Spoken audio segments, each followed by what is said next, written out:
سنگکیان و دفتر حزب سوسیال دموکرات تاجیکستان حرف میزنیم. سنگک گفته بود اول دوشنبه را ای مرز دموکراتیا توضیح میکنیم، بعد نوبت مسئله.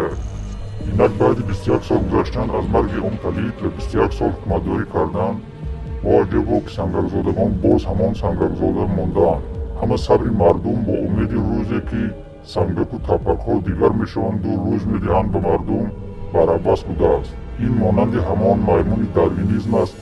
همچنان که میمون داروین آدم نمیشود، سنگکی و تپکی نیز آدم نمیشده است. حیف از تحمل 21 ساله مردم بیچاره و رحم زده و سزاوار تاجیکستان. صد حیف.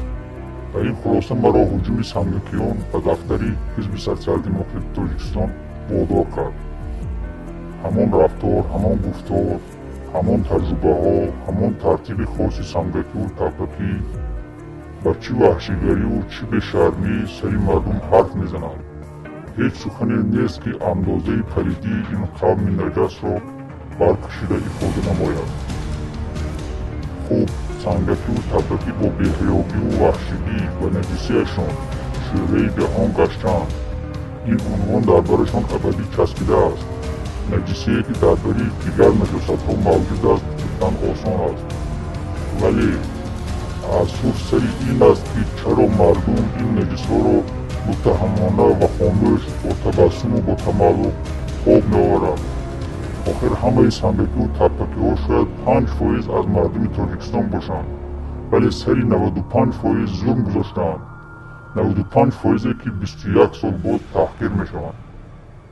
21 سال باز خاموشند. 21 سال باز شکلانه میگویند.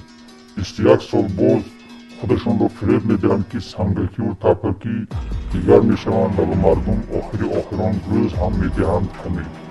ای مردم، این قبیله دیگرگون نشونده است.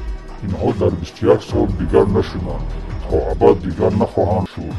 از گوشتان این فیلتر را برون آورید. سنگکی و تپکی هیچگاه به شما روز نمیدهد. این قوم نجس تنها یک راه خلاصی است، راه انقلاب. چون شعار اینها با خون آمده ایم و با خون میرویم، از راه صالحه و خوبی را اندیشه نکنید. اینها خودشان راهشان را به مردم نشان دادند. روی آورید به اتحاد، روی آورید به انقلاب و به آزادی.